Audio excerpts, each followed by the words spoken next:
Yang namanya dunia industri fotografi ini kita harus jaga sama-sama gitu loh. Sebagai fotografer janganlah merusak fotografer yang lain dengan cara. Welcome back to my YouTube channel, and ini saatnya gue bisa bikin my first Q&A di YouTube. Dan sebenarnya kemarin gue open pertanyaannya di Instagram gue. Udah nggak usah banyak basa-basi. Sebelumnya gue say sorry dulu, udah ketunda sekitar 3 minggu baru sekarang gue bisa bikin. And sekarang gue mulai coba membaca pertanyaan yang udah gue kurasi. So the first one is from Ito Vega. Butuh berapa lama untuk menjadikan fotografi sebagai sumber penghasilan utama? Wah, baru mulai udah berat. Jadi gue cerita sedikit deh. Intinya gue start itu from 2010 gue mulai suka foto. And then 2011 gue mulai start the business. Nah, jadi kalau dibilang tuh udah susah, sedih, seneng, naik turun udah dialamin sekitar hampir 7 tahun dan mau ke 8 tahun. Jadi nanti tuh bentar lagi udah mau 8 tahun.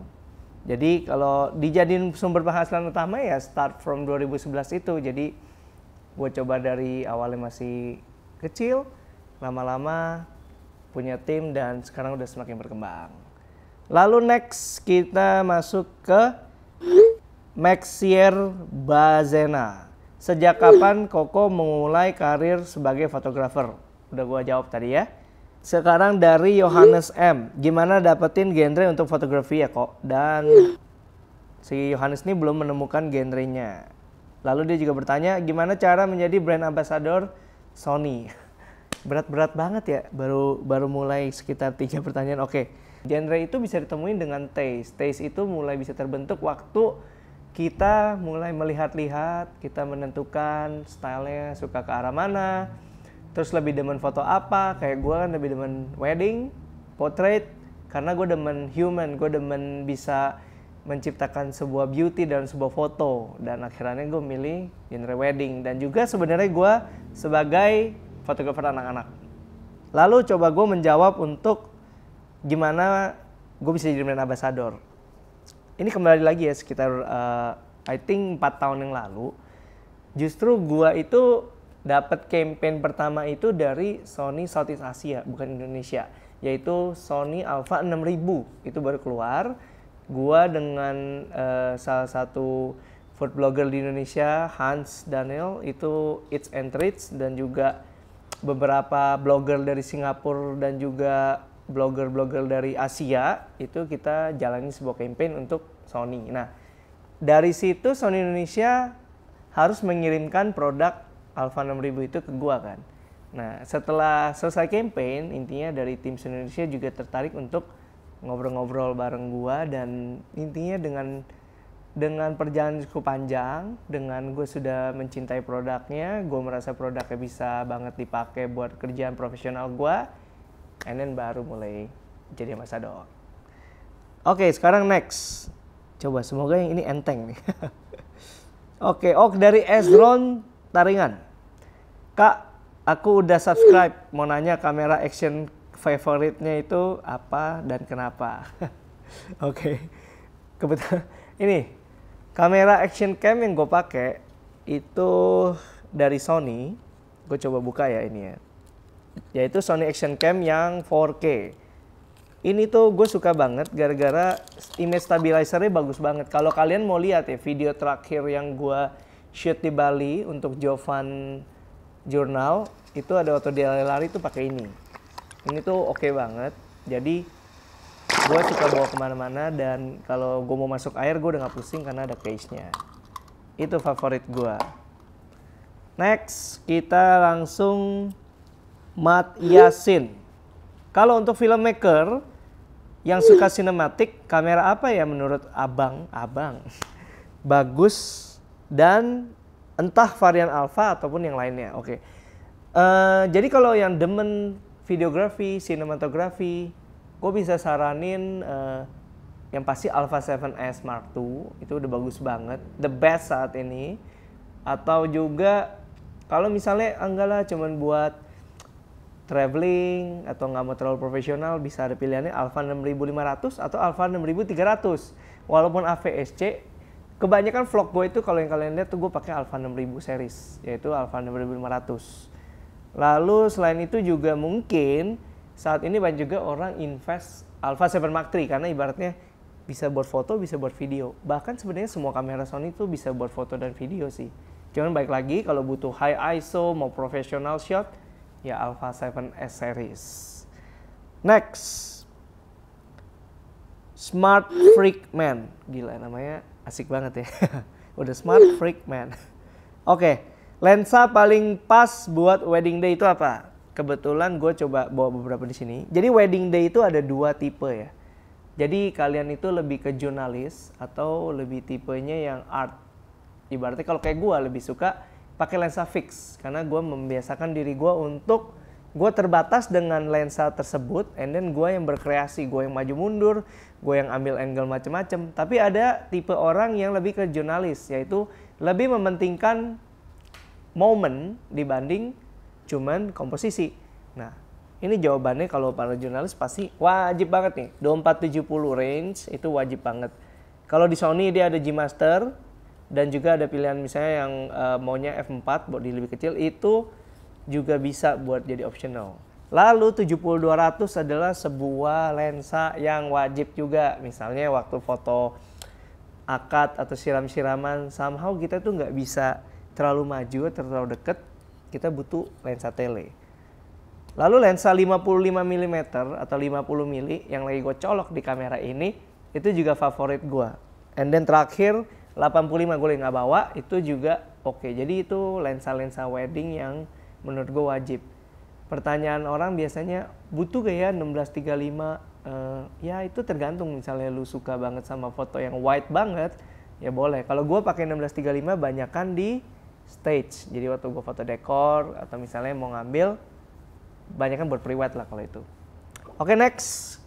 Kita lanjut lagi. Ini sekarang pertanyaannya dari Roderick Regar. Kalau 7R Mark III itu termasuk kamera overpriced gak?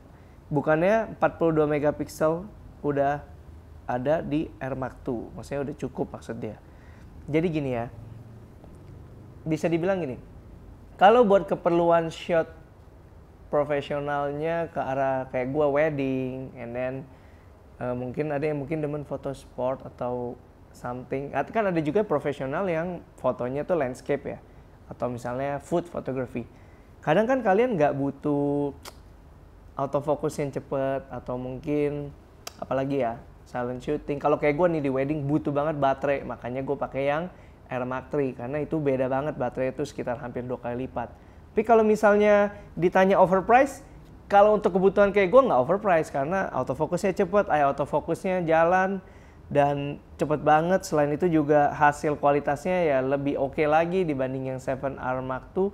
Tapi kalau ditanya cukup gak R Mark II? Ya cukup juga. Jadi sebenarnya tergantung pilihan kalian. Misalnya lebih kepake kemana nih? Lu sebagai landscaper atau food photographer atau wedding? Ya kalau wedding gue saranin 7R Mark III. Lalu dari Ellen Harsono, kapan adain workshop di Surabaya kok? Tunggu kalian undang saya. Oke, untuk Radit X, sensor besar medium format pada sebuah mirrorless, itu perlu banget gak sih untuk kelas wedding fotografi? Oke, atau overkill, mending A7R Mark III atau Fujifilm dengan sensor yang gede itu? Ini dari pendapat gue nih ya. Jadi kalau ditanya perlu banget apa enggak, kalau menurut gue nggak perlu. Soalnya gini, wedding itu kita cetak paling gede juga sekitar 80 kayak 120 kayak itu salah satu yang udah paling gede yang pernah gue print. Itu udah terjawab banget di 42 megapiksel full frame. Jadi udah cukup banget. Selain itu juga gue menghindari body yang size-nya terlalu besar. Nah, jadi kalau ditanya, ya menurut gue sih udah cukup banget ya dengan 7R Mark III atau 7. Bahkan sebenarnya dengan 24 megapikselnya udah cukup. Jadi ngapain kita harus bawa yang gede. Jadi kalau makin kecil dan juga udah punya kualitas yang baik, karena dengan 42 megapiksel bisa dibilang mendekati medium format ya. Setahu gue sih Fuji itu juga yang medium formatnya nggak pure medium format sih. Jadi ya mirip-mirip kali ya. Semoga menjawab. Next. 3 Stories Photography. Dari namanya ini kayaknya emang company fotografi. Gimana tips untuk dapetin klien dan brand kita semakin dikenal ketika kita baru mulai terjun di wedding, pre-wedding. Oke. Kendala di awal adalah sulit mendapatkan klien untuk nambah portfolio. Thanks, kata dia. Oke. Jadi ini menurut gue semua orang ngalamin ya. Untuk pertama kali bisa dapat portfolio itu gimana caranya? Mungkin sesimpel gini sih. Wedding itu kan about moment. Jadi nggak harus langsung terjun foto wedding juga. Bisa dengan fotoin acara waktu keluarga lagi ngumpul, misalnya kemarin lebaran atau misalnya lagi acara Natal mungkin.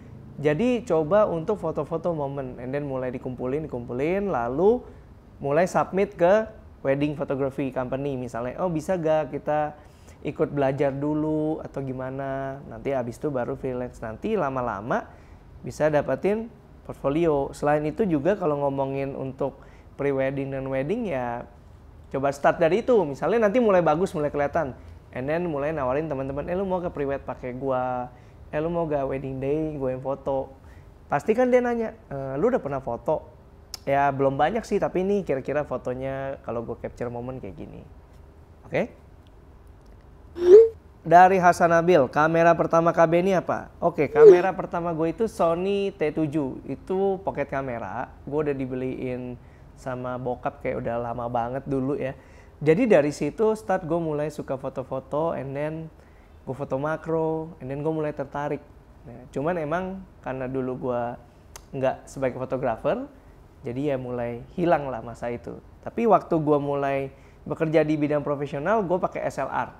Baru sekitar 3 tahun lalu gue udah convert ke mirrorless kamera. Oke, lalu dari Dre 54. Dre 54. Kenapa Kobe ini pilih Sony dibanding Fuji selain full frame? Kalau buat gua selain full frame-nya lebih ke teknologi. Jadi Sony itu selalu menghadirkan teknologi yang terdepan. Misalnya eye autofocus. Selain itu juga salah satu mirrorless dengan megapiksel terbesar juga. Lalu untuk full frame ya cuman dia ya. Tapi nanyanya selain full frame. Oke. Banyak banget yang gua dapetin. Misalnya di hasil kualitas gambar yang menurut gua lebih oke. Balik lagi semua tergantung dari kebutuhan kita ya. Kalau buat gua, Sony yang paling bisa menjawab kebutuhan untuk pekerjaan profesional gua. Dari Katon Prayogi, mau tanya soal lighting, setup sama gear lighting yang sering dipakai. Nih, lightingnya di belakang gue taruh. Jadi gue pakai brown color buat flashnya, dan juga ada ini lighting yang gue pakai LED yang lagi gue pakai buat shoot. Itu sebenarnya LED apa aja lah, kayaknya mereknya sekarang banyak banget lah yang bisa kalian beli. Bedanya ada LED itu continuous light, kita bisa lihat langsung. Misalnya kita terang gelapin langsung, kalau flash itu lebih kayak mesti waktu habis cepet baru kelihatan. Kalau gear ya 7R Mark III, 7 Mark III gue pakai juga, Alpha 9 gue ada juga, dan lensa-lensanya ya kira-kira hampir lengkap sih. Sekarang dari Weld, bacanya apa ya? Kalian coba baca sendiri ya. Kak, saya user Ava 6300, mendingan saya beli lensa 50mm Sony atau pakai 50 Canon plus adapter Sony. Bukan karena apa, karena Sony itu lensanya udah pasti lebih kompatibel dengan bodinya sendiri. Walaupun dengan adapter dan third party lens bisa sih sebenarnya, cuman tetap kalau ditanya lebih maksimal mana, pasti yang Sony. Jadi beli yang Sony. Kalau buat Alpha 6300 jangan salah ya, yang E tipenya. Kalau kamu belinya 50-18 itu jadinya nggak 50, jadinya 85. Kalau kita compare sama full frame. Jadi kalau mau dapetin benar-benar kayak 50 mm full frame, belinya 35. Oke? Bang, mana serius nih? Waduh. Gimana cara nentuin harga? Di awal, yang pengen nyerisin hobi di bidang visual, dan kapan saatnya kita mulai menghargai diri kita sendiri, biar kita bisa yakin kalau sekarang saat yang pas buat mulai nyeriusin hobi dalam arti matok harga ke orang lain. Ya, biar nggak diminta gratisan mulu, thanks anyway katanya. Nah, ini seru nih, ini seru. Jadi setiap kali gue workshop itu rata-rata orang tuh nggak berani bertanya atau malu, tapi sebenarnya ini pertanyaan yang paling pengen sering orang tanya. Yaitu gimana sih cara kita menentukan harga? Jadi coba gue kasih ini insight dari gue nih. Cara menentukan harga itu sebenarnya dari diri sendiri juga. Misalnya, untuk kita mau fotoin saudara nih, mau fotoin teman baik, somehow kita kasih dia sebagai gift. Kalau kita emang mau kasih gift, ya berarti kita kasih, bener gak sih? Dan kita ngelakuin itu dengan senang hati karena kita kasih as a gift. Nah, tapi kalau misalnya mulai ada pekerjaan, misalnya anggap, oh ya mau foto produk ini nih berapa? Gampang banget. Kalau baru start, belum punya portfolio atau belum punya nama kan pasti nggak bisa charge mahal-mahal, bener nggak? Itu kan udah hal umum ya. Tapi gimana cara kita menentukan harga? Sesimpel, oke mau foto produk ini, gue kayaknya rela untuk ngerjain kalau gue dibayar minimal misalnya 500.000 misalnya. Ya udah, harganya berarti itu. Ngerti gak? Jadi once kita udah nentuin, kita akan merasa worth it waktu ngerjain ini, jadi nggak setengah hati. Ternyata mau charge-nya 2 juta per foto atau 5 juta, 10 juta, itu tergantung kalian. Menurut kalian udah merasa, oh kayaknya gue patut dihargain 10 juta, oh gue kayak patut dihargain 50 juta. Jadi baik lagi ke diri sendiri. Jadi udah tahu ya cara nentuin harga kira-kira gimana. Yang namanya dunia industri fotografi ini kita harus jaga sama-sama gitu loh. Sebagai fotografer janganlah merusak fotografer yang lain dengan cara semua digratisin, dengan cara selamanya harganya dirusak, tapi kita boleh mempelajari lah kira-kira di bidang ini teman-teman yang lain jualnya berapa, ya kita sesuaiin lah. Itu. Lalu next untuk Lewis Johnson. Komen gimana untuk memulai karir di bidang fotografer wedding bagi pemula yang baru belajar, karena saya user dari seri A7. Mohon jawab di channel. Kayaknya tadi gue ada cerita, cuman belum terlalu detail. Oke, minimal kalau start karir di bidang wedding adalah punya pengalaman di bidang wedding, yaitu udah ikut foto wedding, belajar foto wedding dulu, and then udah ngerti wedding tuh alurnya seperti apa. Kedua, punya alatnya, karena kita kan fotoin momen orang nih. Kalau misalnya alat kita belum sanggup, nanti misalnya nggak dapet momen, atau kalau gelap nggak mampu. Misalnya kita mesti wajib punya flash. Karena setidak sukanya gue sama flash pun, pasti gue punya flash. Misalnya untuk momen tertentu, gelap banget butuh flash yang gue pakai. Jadi punya portfolio, punya alatnya, punya keberanian untuk mencoba. Itu kunci untuk kalian start. Oke. Untuk ketiga pertanyaan ini tuh mirip-mirip ya. Jadi gue gabung jadi satu. Dari Carlo Ponti. Dan juga dari Via Photographs dan Rio Johar. Ini gue kayak combine-nya deh. Gimana cara memulai jadi fotografer, videografer dari nol? Pengalamannya seperti apa? Kenapa memilih untuk menjadi wedding photographer? Bagaimana menentukan genre fotografi? Tadi gue dijawab. Pertama kali terjun di dunia fotografi karena apa? Apakah langsung model atau makanan atau yang lain? Apakah pengalaman yang nggak pernah terlupakan di saat awal-awal terjun dunia fotografi? Oke, sebelumnya gue mau lurusin dulu. Emangnya ada fotografi model? Kayaknya nggak ada deh. Yang ada itu fashion. Jadi bukan fotografi model. Dan juga foto makanan gue nggak banget. Jadi gue itu bukan fotografer food, tapi somehow kalau foto food yang ada unsur konsep dan seninya gue suka. Jadi gue bukan benar-benar food photographer, tapi kalau orang ada yang suka style gue, untuk gue konsepin ya gue boleh foto food. Tapi kalau untuk awal-awal gue itu emang mulai dari family, portrait, wedding, pre-wedding, karena gue suka orang. Jadi yang menginspirasi gue sebenarnya, gue melihat banyak anak muda waktu itu, dan intinya dari situ gue terinspirasi bahwa semua orang itu butuh menikah dan butuh fotografer. Itu salah satunya. Lalu ya coba ya gue ingat-ingat pengalaman yang gak pernah terlupakan. Salah satunya adalah gue pernah wedding gede di Singapura. Cuman gue tidurnya di tikar di kamar yang cuma ada kipas. Jadi ingat ya, semua itu berjalan itu ada pengorbanannya. Nggak seindah yang langsung bisa seinstan itu. Jadi apapun yang emang kita rasain waktu bekerja, ya namanya bekerja ya nikmati aja gitu. Next untuk Kenzo Tanaka. Dia bertanya untuk lensa tele di Sony Alpha 6000 yang murah.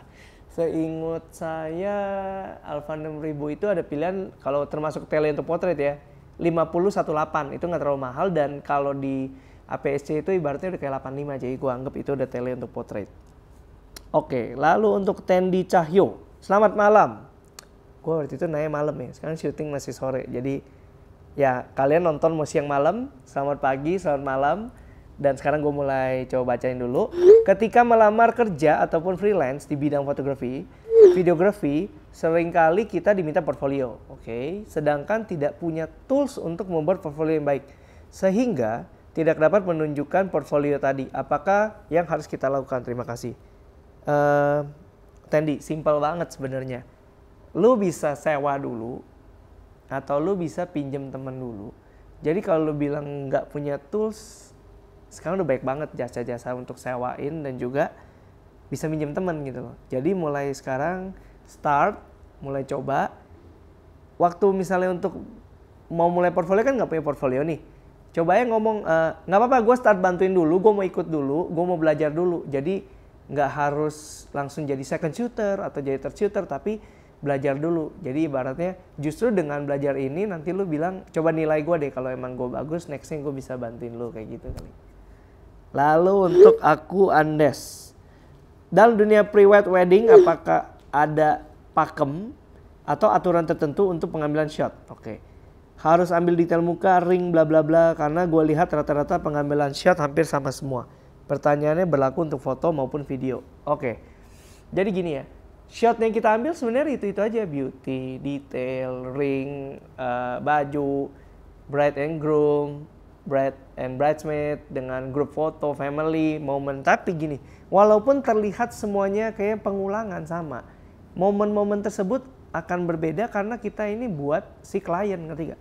Buat mereka itu ya momennya mereka gitu loh. Jadi nggak akan pernah sama. Every wedding itu kita menciptakan momen, every klien yang berbeda, ya pasti beda buat mereka. Walaupun somehow buat kita waktu foto terlihat sama. Jadi itulah serunya wedding. Kita selalu menemukan klien yang berbeda-beda dengan keseharian di wedding itu yang berbeda. Jadi momen itu banyak banget dan selalu berbeda. Semoga menjawab ya. Lalu next untuk Wence. Koben, kasih tips foto keren tanpa harus punya kamera mahal. Atau foto kamera pakai handphone. Oke. Sesimpel cari lighting yang oke. Misalnya pagi-pagi bangun coba ya, cari jendela yang ada lighting. Foto produk-produk atau benda atau apapun deket jendela. Simpel banget kan? Dengan handphone juga udah bisa bagus. Cuman gue ada saran nih buat kalian. Gini, misal kita mau foto pakai handphone, terus kita mulai serius. Suatu hari kita baru beli kamera. And then ternyata karya kita yang dulu pakai handphone dilihat oleh seseorang dan dia mau dibeli atau mau dipakai nih buat iklan, contoh aja. Sayang nggak sih waktu kita lihat file ya ada handphone jadi nggak bisa pakai. Itu yang selalu gue coba saranin, misalnya mau start di fotografi, videografi, waktu udah mulai mau serius ya mulai invest aja. Nggak harus langsung beli, bisa dengan sewa alat. Coba dulu, karena kualitas handphone dengan kamera tetap beda. Next, Swiss Sonzang. Kenapa saat kita motret biasanya sangat berbeda feel-nya saat motret wedding? Dan apa solusi awal untuk mula street photographer jadi wedding photographer? Oh, kebetulan gue bukan street photographer ya, jadi gue mungkin nggak bisa menjawab terlalu detail di street photographer. Tapi kalau soal street moment wedding yang kalian mau motret kan rasanya beda, pasti beda. Nah makanya gue bilang dengan cara apa kalian bisa tahu perbedaannya? Dengan cara mencoba ikut dulu foto dengan vendor-vendor wedding. Jangan mengharapkan uangnya dulu, belajar dulu lah intinya. Nanti dari situ kan bisa nanya-nanya momen wedding apa aja. Karena begitu, kalau wedding itu gue bilang jam terbang lah. Kita mulai foto wedding sekitar 4-5 wedding, kita udah mulai terbiasa. Oke, next. Dari Charles Chan. I ever heard that you never shot RAW even for your job. I'm so curious to find out why and how you handle it. Oke. Karena kamera gua itu JPEG-nya menurut gue udah bagus banget, jadi gue berani seperti ini. Cuman ada alasan lain nih kenapa gue nge-shoot RAW ya. Karena untuk company kita menentukan seperti itu, kita nggak mau terlalu banyak buang hard drive karena file RAW sama JPEG itu jauh banget. Cuman kita itu udah pastiin every single shot yang kita foto itu tuh udah bener bagus. White balance-nya, settingannya, gelap terangnya, kontras, saturation, dan juga sharpen-nya udah dimainin. Itu menyebabkan kita bisa menghasilkan foto yang udah baik. Jadi RAW itu tetap beda sih. Jadi dengan JPEG yang udah cukup oke dan dengan SOP yang kita foto udah pasti bagus, menurut gue udah cukup aman. Tapi kalau kalian mau pakai RAW, gue saranin banget, soalnya kemarin gue sempet coba, emang beda banget. Dari gelap bisa terang, terang bisa gelap banget. Ya menurut gue tergantung kalian pilih aja. Kalau emang mau invest hard drive yang banyak dan suka edit yang warnanya beda banget, silahkan pakai RAW. Oke, sekarang dari Jackson. Kak, apa sih bedanya foto pakai kamera handphone sama kamera beneran yang kakak pakai? Oke, kamera emang ada yang nggak beneran, Jack?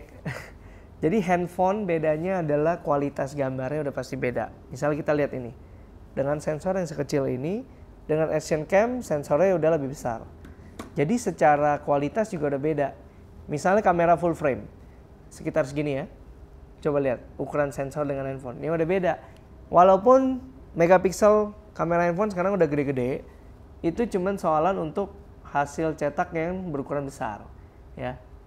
Dengan handphone sebenarnya untuk foto-foto yang sama anak gue lagi main, tiba-tiba gue mau foto atau mau videoin, ya udah cukup oke. Tapi kalau untuk professional use, nggak banget.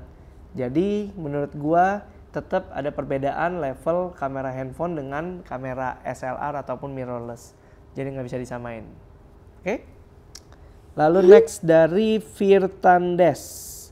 Gimana cara ajak collab model sedangkan kita cuma followers dikit?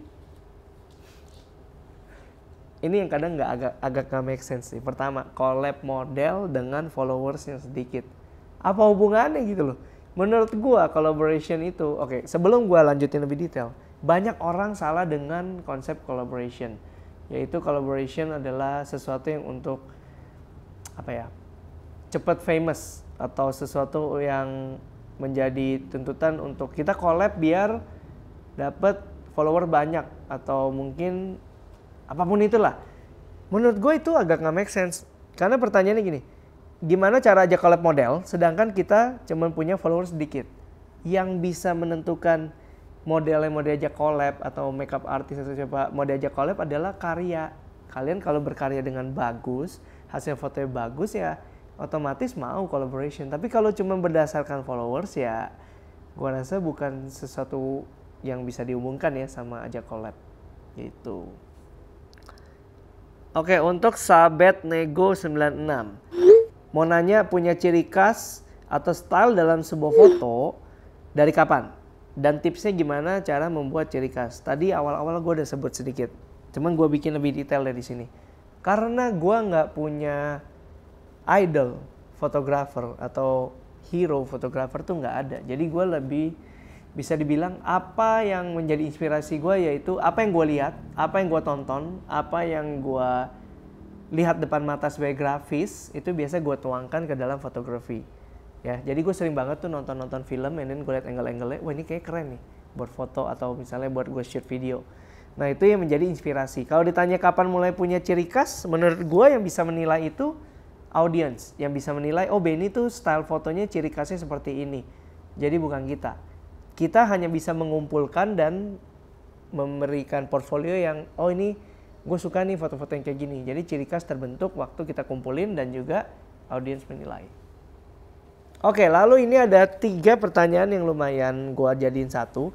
Pertama, dari Dio Farax, lalu dari Dina Salvida, dan juga dari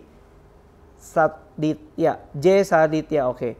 Bang Benny, pakai apps apa buat color grading foto? Lalu ada yang nanya juga, jelasin tips and trick kalau foto mau bokeh. Pakai kamera Sony series apa? Sebutin lensa-lensa yang menurut kakak bagus. Dan juga, Kak Ben, foto Instagram editnya pakai apa? Nah ini kan mirip, HP atau laptop. Jadi untuk Instagram gua 98% gue edit pakai handphone. Karena ya cuman buat Instagram use, jadi kecuali untuk foto-foto di Nomina nih atau di Junia itu tuh udah editan dari editor kita, pastinya pakai profesional editor apps yang seperti Photoshop, Lightroom yang kita pakai. Nah kalau untuk handphone biasanya gue pakai cuma 3 nih, VSCO, Facetune, dan juga Snapseed. Kegunaannya apa? Next gue mau bikin kenapa gue pakai 3 apps itu, jadi jangan lupa subscribe ya. Dan juga tadi yang ngomongin sebutin lensa-lensa yang cukup bokeh. Prinsipnya semakin f-nya misalnya 1,4 di compare sama f28 pasti lebih bokeh f1,4. Semakin lensanya wide atau tele, semakin tele semakin bokeh. Jadi udah nangkep ya kira-kira pemilihan lensa bokehnya seperti apa. Kau mau nanya penggunaan kamera saya untuk pre-wedding, travel, daily lebih cocok f/e55 atau 2470 f4. Untuk traveling gue lebih saranin zoom lens 2470, jadi kalian bisa dapetin foto pemandangan ataupun tele di misalnya mau ngezoom kemana tuh gampang. Tapi kalau 55 gue rasa wajib punya juga untuk lensa bokehnya. Jadi mungkin kalau ditanya prioritas pertama beli dulu 2470 lalu baru beli 55-nya. And then Lereflin, hai, mau nanya untuk foto produk, baiknya pakai lensa apa ya? Produk saya jam tangan, mostly foto flat lace atau close up styling di tangan. Thank you so much. Nah, jadi kalau foto produk, seringnya gini loh, orang pikir foto flat lay waktu dia coba berdiri, and then dia foto, ternyata kok out of frame ya, maksudnya barang-barangnya terlalu dekat. Jadi dia beli lensa wide, itu juga salah, karena lensa wide itu menyebabkan distorsi. Bayangin jam tangan bentuknya bulat jadi lonjong. Nah, jadi cara menanggulanginya, lensa menurut gue minimal 50 mm sampai ke atas. Jadi 50 mm itu ibaratnya distorsinya udah dikit banget. Nah, gimana cara kita foto flat lay biar nggak ada distorsi? Berdiri misalnya di atas bangku, produknya di bawah, and then foto dari atas lurus. Jangan miring-miring. Itu tipsnya. Oke deh, Ruben Chris. 50 mm planar menurut dia itu oke. Oh. Dia maksudnya 50 mm planar dengan sonar kan perbedaan harganya jauh. Hampir 10 juta kata dia. Apakah itu improve-nya beda banget? Menurut gua balik lagi dari kegunaan nih. Kalau buat gua lebih suka something yang lebih light, lebih simple, lebih enteng, kecil dan memudahkan gua untuk gua bawa sehari-hari. Makanya gua pakai 55-1.8. Tapi kalau misalnya buat kalian yang ngincer yang benar-benar mau bokeh banget nih, tetap beda kalau untuk f1.4, dan itu kan dia benar-benar Carl Zeiss-nya beda tipe karakternya. Jadi bokehnya tuh benar-benar jadi banget untuk si 50 planar ini. Jadi kalau emang ngincer bokeh dan bokehnya mau yang unik, silakan aja beli yang planar. Ya beda 10 juta untuk dapetin bokeh tersebut. Lalu next untuk laut, gunung, langit. Keren juga ya, laut, gunung, langit. Koko, kalau misalnya foto pakai mode apa dan picture profile apa? Gue foto pakai mode normal, pakai manual, dan juga untuk white balance-nya pasti diatur-atur. Selain itu, gue selalu pakai yang STD, which is standar. Gue mainin tuh kontrasnya, saturation, dan juga sharpness-nya. Nah, untuk picture profile gue mau share dikit nih tips. Cobain deh kalian yang semua udah pada pakai Sony, yang bisa pakai picture profile. Gue kemarin foto nih, maternity yang terakhir gue foto tapi menggunakan picture profile untuk video yang Cine 2. Itu hasilnya lumayan, setelah diedit tuh bisa bikin efek kayak film look, karena semua detail di kulit tuh hampir rata warnanya. Nanti abis proses editing warnanya jadi menarik banget. Cobain deh. Jadi ingat ya, picture profile-nya dicari, diganti jadi PP yang Cine 2. Cobain untuk foto. Lalu dari Jus Bista, Koben, gue minta saran dong untuk foto pre-wed. Apa yang harus diperhatikan? Lokasi atau juga foto commerce itu apa yang perlu diperhatikan? Campaign brand itu perlu gak? Mohon jawab. Oke. Kalau untuk commercial photographer, gue rasa lebih cocok kalian subscribe ke Glenn Prasetya punya YouTube, karena dia kan commercial photographer. Coba deh komen di bawah, setuju gak kalau gue ajak Glenn untuk ngebahas gimana jadi commercial photographer, tipsnya apa aja, mungkin lebih menjawab ya untuk itu ya. Dan gue coba menjawab yang atas, yaitu untuk masalah pre-wed, lokasi itu penting banget, yaitu dengan cara di research dulu. Misalnya kalau di Jakarta kalian bisa ke sana dulu lihat tempatnya, atau misalnya ternyata di luar negeri atau luar kota bisa dengan cara googling dulu. Cari tempatnya, udah diatur mau kemana aja. Jangan lupa selalu kasih plan B. Misalnya si tempat yang plan A ini nggak bisa, jadi nextnya kasih tempat plan B. Oke? Dari AGN Tantular, mau minta tips bikin creative agency yang masih merintis. Apakah perlu tim yang banyak dan cara mempersuasi dan meyakinkan klien itu untuk pakai agensi kita bagaimana? Oke, Jadi gua itu emang, oke gue cerita dulu deh. Gua start agency gua Hip Kreatif itu sekitar udah 2 tahun. Jadi sebelumnya itu start dari gua punya mimpi, punya graphic house dulu banget. Waktu gua belum jadi fotografer, itu gue punya mimpi gue bisa punya graphic house. Dan gue suka banget sama hal yang berbau desain art. Gue suka gambar dari kecil. Ya yang berbau kreativitas gue demen lah. Gue suka musik juga. Lalu gue bikin sebuah keisengan, and then ternyata menjadi sebuah komunitas yang cukup besar. Namanya Hands in Frame, kalau emang kalian tahu atau pernah pakai hashtagnya, ya itu gue yang bikin, gue foundernya. And then suatu hari orang-orang yang bantu di Hands in Frame itu udah pada mulai lulus kuliah, dan brand yang bekerja sama dengan Hands in Frame mulai bertanya apakah kita menyediakan jasa-jasa untuk menyediakan konten bagi mereka. Nah, akhirnya gue terpikir untuk mulai setup sebuah company. Mungkin awalnya cuma sebagai pensupport Hands in Frame, sebagai content media creator. Lalu dari sana mulai berkembang menjadi sebuah company agency. Dan sekarang gue cukup serius di bidang itu. Mungkin gue kalau untuk menjawab pertanyaan dari siapa namanya tadi? Agan Tantular, Agan bukan ya? Nah, jadi cara tipsnya itu kalau merintis tim perlu banyak enggak? Menurut gue tergantung perusahaannya. Tapi kalau mau start something, start small aja, nggak usah langsung gede. Lalu untuk meyakinkan klien, yaitu punya karya yang bagus, punya ide yang bagus, konsep-konsep yang unik, punya campaign-campaign ide yang menarik, baru kita pitching ke klien. Nah, biasanya klien mau pakai kita. Mungkin itu kalau untuk gimana cara membuat agensinya semakin besar, saat ini gue juga masih menjalani itu. Jadi we'll see Hip Kreatif bakal seperti apa. So guys, thank you banget yang udah nontonin video ini. Ini agak panjang. Semoga kalian gak bosen, dan semoga jawaban-jawaban gue cukup bisa menjawab apa yang menjadi pertanyaan kalian. Dan please komen di bawah.